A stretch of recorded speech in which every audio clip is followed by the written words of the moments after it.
안녕하세요. 패션 커뮤니케이션 수업입니다. 오늘 배울 내용은 노이즈 마케팅, PPL 마케팅, 스타 마케팅입니다. 이번 차시는 PPL 마케팅에 대해서 배워보는 시간을 갖도록 하겠습니다. 제품 간접 광고는 간접 광고의 대표적인 형태로 프로덕트 플레이스먼트의 약자입니다. 제품 배치라는 뜻이죠. 협찬 업체의 이미지나 명칭, 특정 장소 등을 노출시켜서 무의식 중에 관객들에게 홍보하는 일종의 광고 마케팅 전략을 일컫습니다. PPL은 1980년대부터 통상적으로 사용되기 시작하였습니다. PPL이 전반적으로 뜻하게 되는 간접 광고는 원래 좁은 의미로 영화나 드라마를 제작할 때 소품 담당자가 영화에 사용할 소품들을 배치하는 업무를 뜻하던 그 용어였습니다.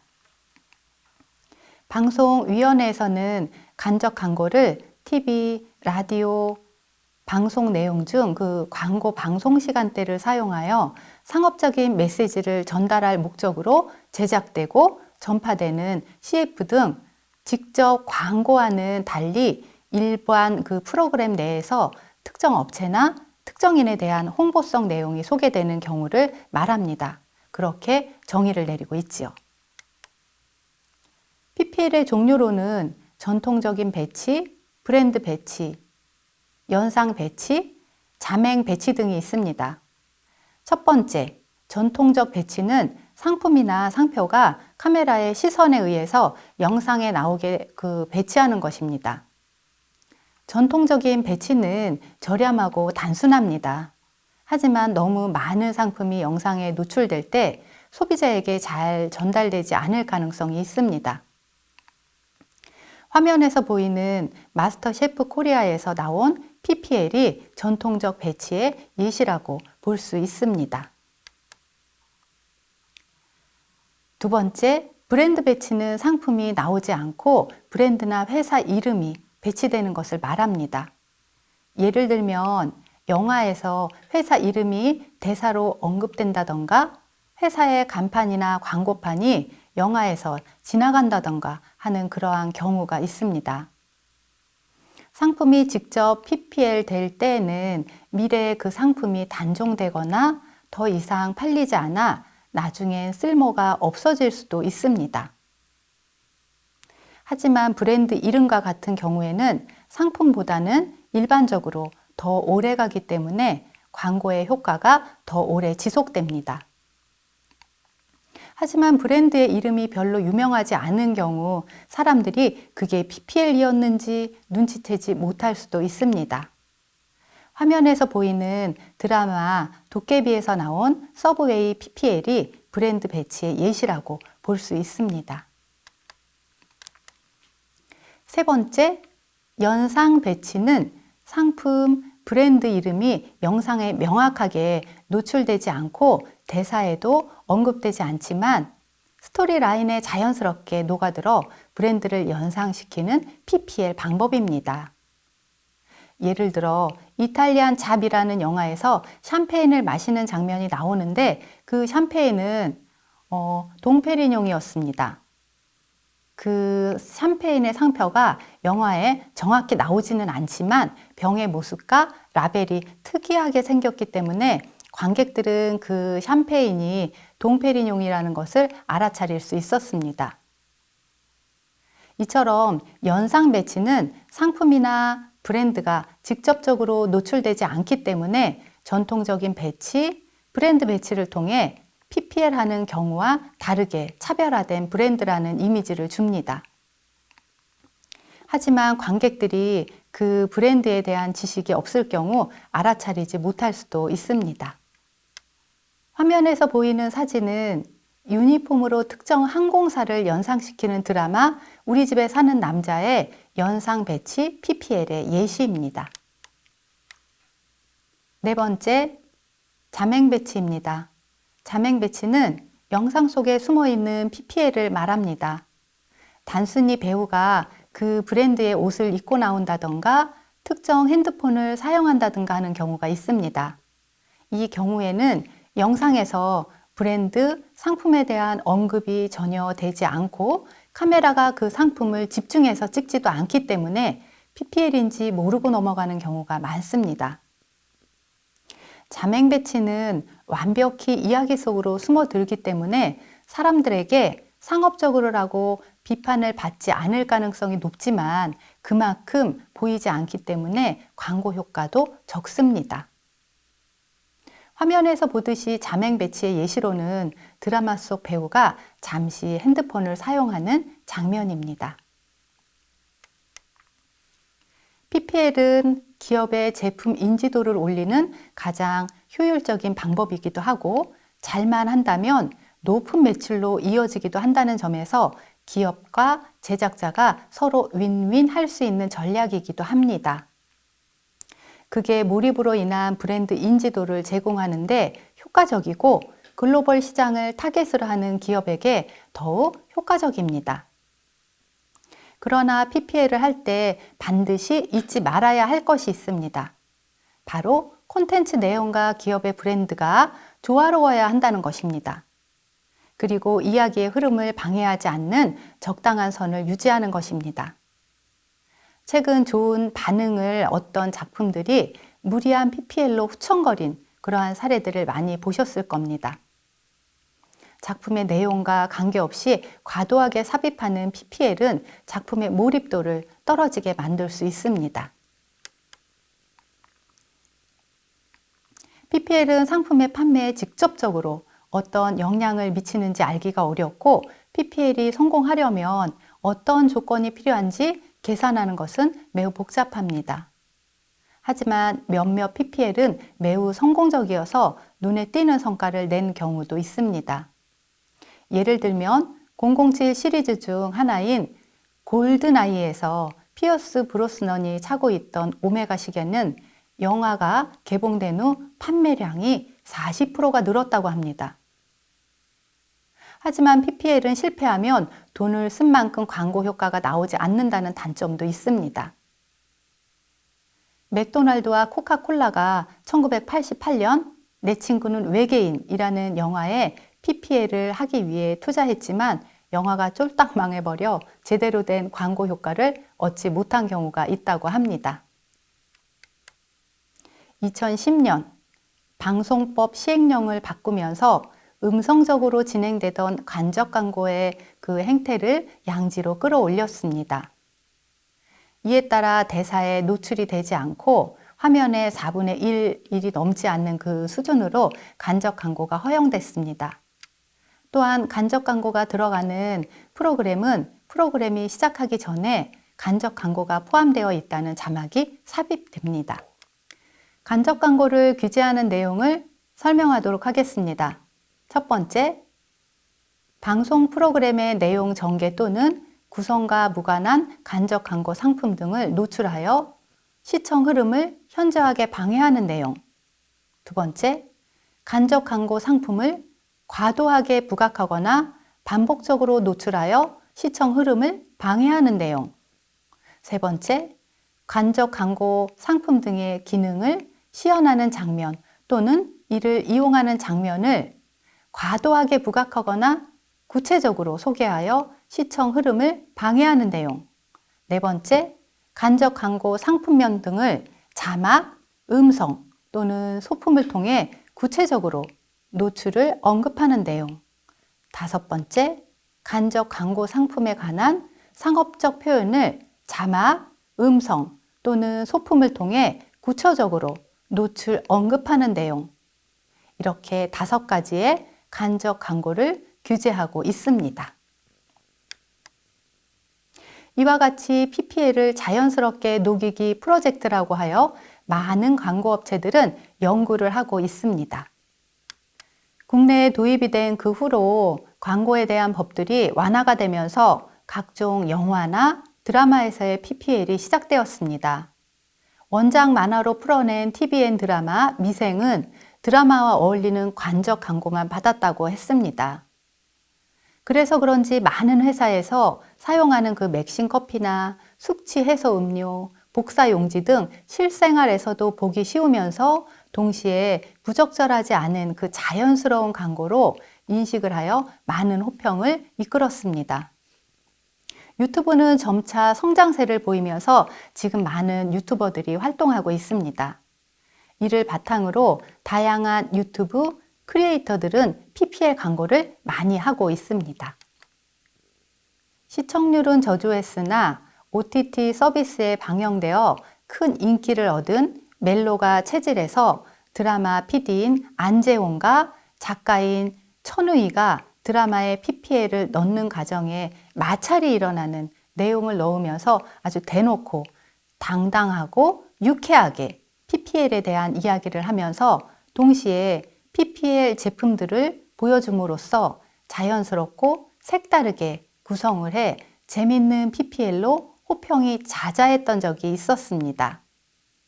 여기서 OTT 서비스란 인터넷을 통해 방송 프로그램, 영화, 교육 등 각종 미디어 콘텐츠를 제공하는 서비스를 말합니다. PPL로만 만들어진 예능 프로그램이 만들어져 화제입니다. SBS 텔레비전에 그게 나왔으면 입니다. 줄여서 텔레그나라고 불립니다. 텔레그나는 역발상으로 문제를 해결했습니다. 그간 드라마, 예능 모두 부차적인 요소였던 PPL을 본질로 설정해 버렸습니다. 그러자 PPL에 대한 거부감이 사라졌습니다. 제품을 잘 홍보하는 미션이 각자 주어지고 미션 수행을 서로 방해하면서 빨리 미션을 마무리할수록 높은 상금과 기부금을 따내는 그런 게임 룰은 시청자들이 PPL을 응원하는 상황으로 바꿔 놓았지요. 자, 저희는 퀴즈 타임으로 넘어가도록 하겠습니다. 첫 번째 퀴즈입니다. 브랜드 이름이 보이는 상품뿐만 아니라 협찬 업체의 이미지나 명칭, 특정 장소 등을 노출시켜 무의식 중에 관객들에게 홍보하는 일종의 광고 마케팅 전략은 무엇일까요?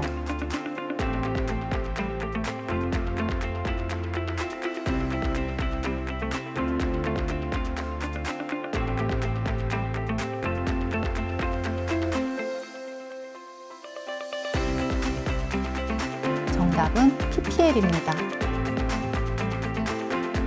두 번째 문제입니다.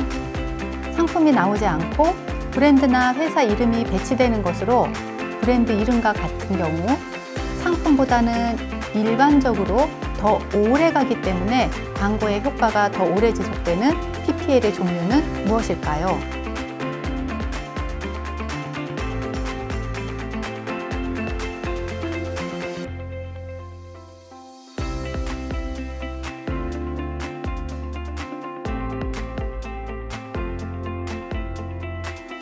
정답은 브랜드 배치입니다.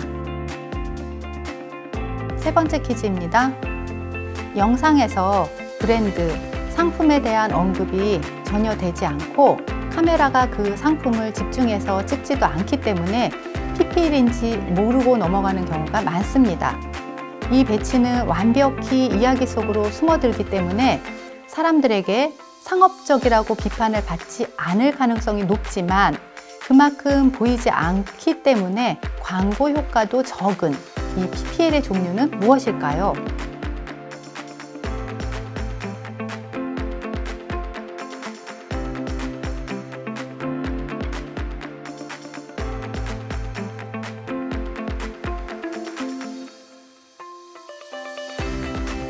잠행 배치입니다. 다시 이론을 살펴보도록 하겠습니다. 이제 본격적으로 패션 업계 PPL 사례를 살펴보도록 하겠습니다. 패션 업계가 드라마 부부의 세계 흥행으로 오랜만에 PPL, 즉 상품 간접 광고 호재를 누렸습니다. 부부의 세계는 사전 제작 드라마로 겨울에 촬영해 봄에 방송됐습니다. 겨울 시즌이 많음에도 불구하고 완판 행렬을 기록하였죠. 가격, 시즌, 연령 등에 상관없이 히트를 치는 PPL 성공 케이스로 주목을 받았습니다. 뉴욕 컨템포러리 핸드백 조이 그라이스는 핸드백 브랜드 중 유일하게 드라마 제작 지원에 참여했습니다. 극중 김희애가 들었던 제품은 다비, 리키 도트팩 등 총 4가지입니다. 드라마가 방송되자마자 총 870개가 팔렸고 금액으로는 약 4억 원대로 조사됐습니다. 극중 한소희가 선보인 제품까지 더하면 약 1천여 개가 팔려나갔습니다. 한섬은 더 캐시미어, 타임, 마인 등 메인 여성복을 드라마에 총 출동시켰습니다. 김희애와 한소희가 착용한 코트, 재킷, 원피스, 니트에 대한 고객들의 문의가 급증했죠. TV 드라마 활용에 가장 적극적인 업체는 크로커다일로 유명한 패션 그룹 형지입니다. 주말 드라마 엄마에서 정혜와 러브라인 관계에 있는 극중 남자 주인공 엄 회장은 맨땅에서 자수성가한 패션 회사의 CEO입니다. 그 패션 회사의 CEO로 인물의 성격과 성공 배경 등을 설정할 때 실제 최병호 형지 회장의 성공 스토리를 참고한 것으로 알려져 있어서 화제를 모았었죠. 최 회장은 드라마에서 엄 회장의 회사 품평회에 초대받은 협력업체 최 회장으로 실명 카메오 출연하기도 했습니다. 드라마에서 크로커다일 레이디의 실크 스카프는 정혜와 엄 회장의 로맨스를 형성하는 주요 매개체로도 쓰였습니다. 크로커다일은 1947년 중국 출신의 천시성 두 형제가 싱가포르에서 만든 브랜드입니다. 전 세계를 대상으로 라코스테와 치열하게 상표권 분쟁을 하였습니다. 국내에는 패션그룹 형지가 96년 상표권을 사와서 크로커다일 레이디를 내고 이게 대박이 터지면서 국내 인지도를 가지게 되었습니다. 평소 라코스테 신발, 가방, 의류 등 흔히 알고 있으실 텐데요. 마찬가지로 크로커다일 브랜드도 알고 계실 것입니다. 그런데 두 브랜드 모두 상표에 악어라는 동일 동물을 사용했죠. 크로커다일은 1947년 싱가포르에서 설립되었습니다. 라코스테의 악어와는 달리 왼쪽을 향하고 있으며 긴 모양을 하고 있는 것을 볼 수 있습니다. 그래도 같은 악어이기 때문에 많은 분들이 두 브랜드를 동일한 상표로 오해하시는 분들도 꽤 많이 계십니다. 1985년 우리나라에 진출한 라코스테는 이후 크로커다일 상표를 국내 도입한 패션그룹 형지 등이 영문 크로커다일과 악어 그림이 결합된 크로커다일 상표 가운데 영문 부분을 옷감과 비슷한 색으로 자수해 악어 그림만 부각되게 사용하자 2008년 그 크로커다일의 상표 등록을 취소하라며 소송을 냈습니다. 라코스테는 크로커다일 상대로 상표 분쟁에 승소했습니다. 런닝맨은 주말 황금 시간대 인기 프로그램으로 시청률이 높은 데다 화제성도 커 완판 등 소위 대박 가능성이 큰 편입니다. 회당 간접 광고 단가가 런닝맨의 경우 회당 5천만 원을 혹간다는 것입니다. 이는 통상 드라마 협찬보다 비싼 수준이지만 런닝맨은 내년 초까지 PPL 계약이 완료됐다고 알려져 있습니다. 업체들이 줄을 서서라도 런닝맨의 PPL을 하고 싶어하는 이유는 일단 반응이 좋기 때문이죠. 이 사진에서 보이는 런닝맨 방송에서 멤버들이 단체로 입고 나온 맨투맨이 화제가 되었습니다. 이날 런닝맨 전 멤버들은 오렌지 컬러의 요즘 젊은 세대들 사이에서 무척 인기가 많은 스트릿 브랜드 커버낫 맨투맨을 단체복으로 착용하고 등장해서 눈길을 끌었습니다. 이번 의상 협찬은 런닝맨 제작진 측에서 먼저 커버낫 측에 제안한 것으로 알려져 있습니다. 과도한 간접 광고로 몰입을 방해할 우려가 있다는 지적도 나옵니다. 실제로 한 네티즌은 런닝맨은 간접 광고가 너무 많아 몰입할 수가 없을 정도라고 토로했습니다. 올포유가 꾸준히 진행하고 있는 드라마 제작 지원에서도 효과를 톡톡히 봤습니다. 올포유는 전속 모델 김소연이 주인공으로 나온 KBS2 주말 드라마 세상에서 제일 예쁜 내 딸의 PPL을 하였습니다. 드라마에서 패션 업계가 가장 많이 하는 PPL 방법은 바로 주인공이 그 패션 회사의 직원으로 등장하는 것입니다. 올포유는 1999년 런칭한 스포츠 캐주얼 브랜드이며 다양한 PPL을 꾸준히 하고 있습니다. 유통업계의 광고 형식이 진화하고 있지요. 남이 만든 예능이나 드라마 등 컨텐츠 안에 개연성을 부여하던 간접 광고 방식을 넘어 직접 제품을 그 위에서 컨텐츠를 제작하기 시작했습니다. 드라마 커머스는 애초부터 드라마에 아주 자연스럽게 상품을 노출시켜 기존 간접 광고보다 시청자의 거부감이 없이 홍보 효과가 뛰어난 것이 장점입니다. 드라마 커머스란 모바일 앱 등으로 드라마를 보며 주인공이 입고 있는 옷이나 제품을 바로 클릭해 구매하도록 만드는 것입니다. 현재도 IPTV나 모바일에서 노출되는 그 제품 정보를 클릭해서 구매하는 경우가 있지만 이미 방영되는 드라마에 광고를 붙이는 것을 넘어 처음부터 옷이나 제품 자체를 주제로 드라마를 기획, 제작해 주객을 전도시킨다는 점에서 차이가 좀 있습니다. 현대백화점 계열사인 패션 전문 기업 한섬은 지난해 12월 CJ ENM과 미니 드라마 핸드메이드 러브를 공동 기획, 제작했습니다. 총 8부작으로 제작된 이 드라마는 유튜브 공식 계정 채널에서 일주일 만에 2번 공개했습니다. 패션 업계가 웹 드라마를 제작해 선보이는 건 이번이 처음이었습니다. 각종 예능에서 연예인들이 착용하거나 사용한 제품에 대한 관심이 이어지는 가운데 이에 대한 정보를 쉽고 편리하게 확인할 수 있는 팅글이라는 어플이 있습니다. TV 속 이 상품이 브랜드사와 소비자의 이목을 끌고 있습니다. TV 속 이 상품 서비스는 예능, 드라마 등 각 프로그램의 협찬 및 PPL된 제품의 정보와 판매처, 가격 정보를 시청자가 쉽게 찾아볼 수 있게 해서 그 호기심을 구매로 이어지게 하는 제휴 서비스입니다. 자, 저희는 다시 문제로 넘어가도록 하겠습니다. 네 번째입니다.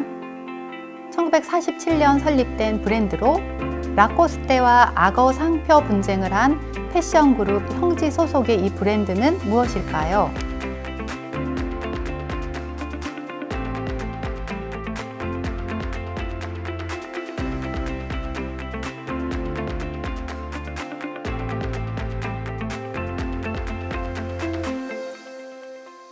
정답은 크로커다일입니다.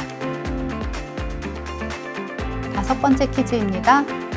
1999년 런칭한 스포츠 캐주얼 브랜드이며 다양한 PPL 광고를 꾸준히 하고 있으며 세상에서 제일 예쁜 내 딸 드라마에 PPL을 하여 큰 매출을 올린 브랜드는 무엇일까요?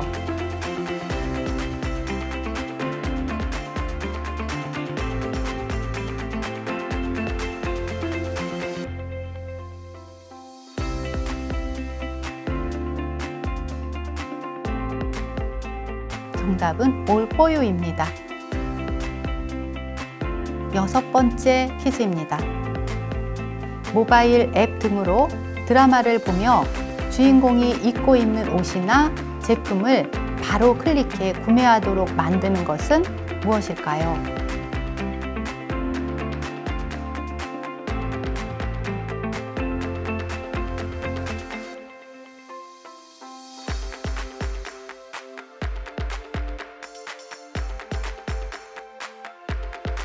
정답은 드라마 커머스입니다. 학습 정리를 하도록 하겠습니다. 오늘은 PPL 마케팅에 대해 배워보았습니다. PPL 마케팅의 개념, 종류, 장점과 단점, 패션업계 PPL 사례, 드라마 커머스, 유튜브 컨텐츠를 활용한 사례를 살펴보았습니다. 다음 시간에는 스타 마케팅에 대해서 배워보겠습니다. 그럼 수업을 이만 마치도록 하겠습니다. 감사합니다.